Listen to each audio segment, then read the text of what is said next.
Hello, everyone. I'm looking who's here. Jackie's here. Hey, Jackie. Okay. Hey, Jackie. And Sorten's here. And Chris is here. Hi, Chris. You guys were waiting for me. I was late. And Stan. Hi, Stan. How are you? All right. So before we start, I hope you guys got my video on Friday on how to find good deals and that you have questions for me for today. But feel free to ask me any other questions not related to the video yesterday because I understand you may not have watched it yet. Also, I started this Q&A on Saturday not only for questions, but also to keep you accountable to yourself and to the small group we have here. So if you've done something this week to move forward towards your goal, which is one property in 90 days, please share it and let us know what have you done, any successes or failures. It will be helpful to us and to you as well. So please share that. And if there's nothing, no successes, no failures, ask your questions, and we'll be here until we answer all the questions. I forgot to ask you if you can hear me. I'm hoping that you do hear me. I have everything on. All right. I have Chris is saying I watched yesterday's video about the court auction. I like the idea, but I'm also afraid that I will make a very expensive mistake. Chris, I understand this, and I was very scared before I bought my first property, and this was even before the auction was actually online. You had to go to the courthouse and make a bid there. But one thing makes it easy is learning more about it. So if you're really interested in learning how to buy at the court auction, I have to get started. I have a video on this channel, and you can watch it to get familiar with the process. And what I would recommend if you're afraid to buy at the court auction is find an investor-friendly title company. Some title companies would actually allow you to buy title search in bulk. Sometimes you can get to $35 per search. So when you want to buy a property, you're not afraid to pull the trigger. I do understand it's all cash and it could be scary, but it's a good way to buy properties. So learn more about it and just do it. And okay, Jackie. Oh, Jackie's sharing something. I submitted 4 offers on expired listings, and I am negotiating on one. The others were rejected. It feels good to do something for a change. Absolutely. Jackie, this reminds me many years ago when I started in real estate. And I was just doing what everybody else told me to do. And it was just, I remember sitting with a friend of mine and complaining that nothing's happening. I'm doing everything that I should do, but nothing's happening. And the only thing he told me is into action. And this is my advice, not even advice because you're doing stuff. That's the only way. It just move forward and the path actually would reveal itself. Oh, this needs to be a little bit closer. So keep doing what you're doing. That's great. I mean, negotiating on 1 from 4, that's great. So I can hear you. So that's good. Good to know. Okay. And certain saying, I can hear you. Okay. Certain say I'm still learning. That's great. Just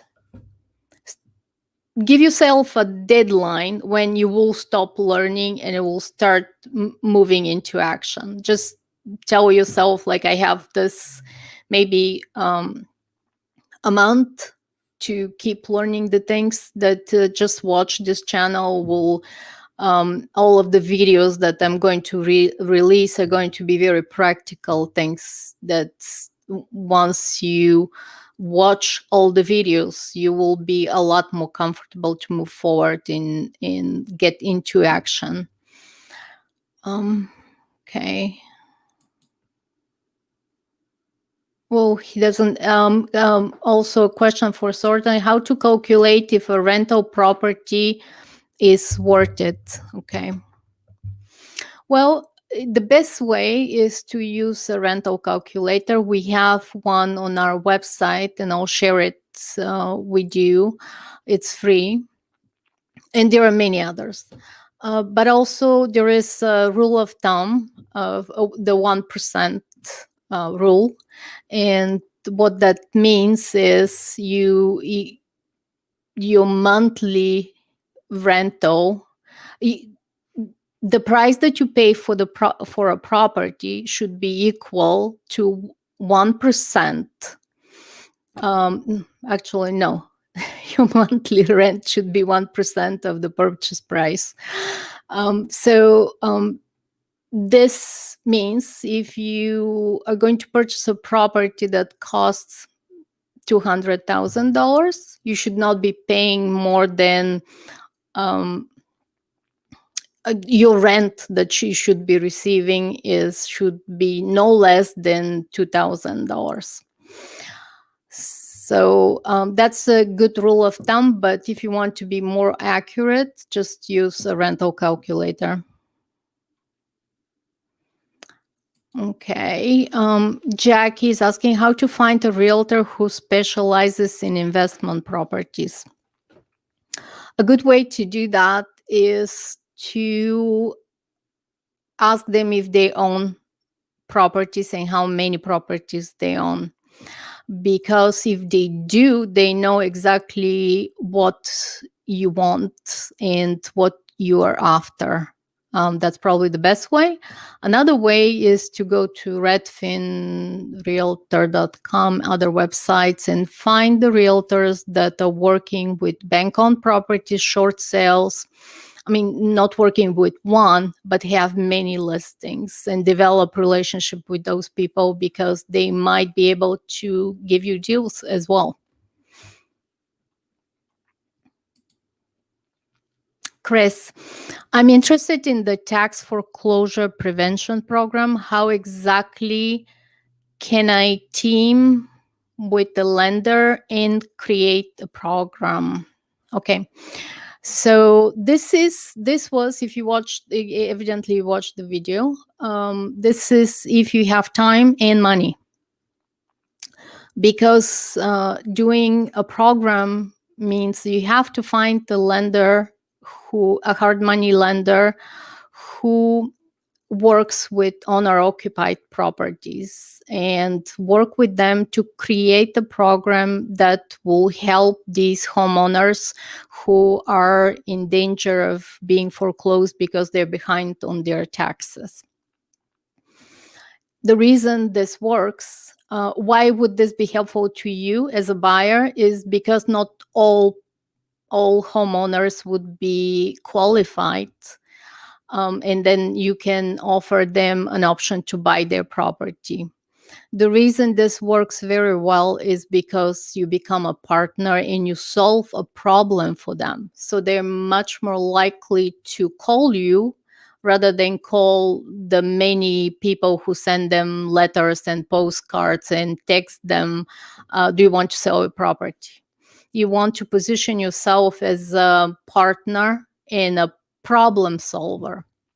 The same way, um, if you is the foreclosure. You can do foreclosure prevention program where you can partner with a lawyer who does this, and get leads that don't qualify, or if the lawyer cannot help them anymore, and you are the only option, that's another lead. So if you position yourself as a partner rather than somebody who just barrages them with messages, then that's going to increase your chances of getting a property. Okay, I hope that was helpful. What is the best way to set up a website and use search engine optimization to get leads? Now, this is one of my strategies that I mentioned in the video for people who don't have money, because it's not very expensive nowadays to set up a WordPress or any other website. I'll actually link below to the host that I'm using. It's very easy to set up and get the team, and just target keywords, local keywords for I buy homes, or this is a great way to do it. The only thing you should be careful, not careful, but you should be patient with this strategy, because it takes 6 to 12 months to rank for a keyword. And if it's competitive, it will take more. And also, there is a learning curve in this. The benefit is you get free leads when you manage to rank these website, and also you learn another skill. So thank you. Sortan is saying thank you, and Chris is saying thank you. Okay, facts for code. Okay, I guess that's all. I don't see any more questions. So I hope, if I don't see any more questions, that would be it for today. I hope you have a really productive week, and share it. Come on Saturday and share it with us. And also, there is, if I don't see anybody here in the chat, but if somebody is watching, or if you're watching a replay of this, please either subscribe to this channel so you can watch all the videos and follow the live stream. Or even better, I will include the link where you can sign up for the challenge, for the 90 days to your first rental property challenge. It's a free. If you sign, actually, you will get worksheets and other another Excel documents that will help you. So thanks. Let me see if I'm not missing anything. No, I'm not. Yeah, I think I answered all the questions. So thank you, everyone. If you don't have any questions for me, that will be it. Enjoy the rest of your Saturday. Thanks.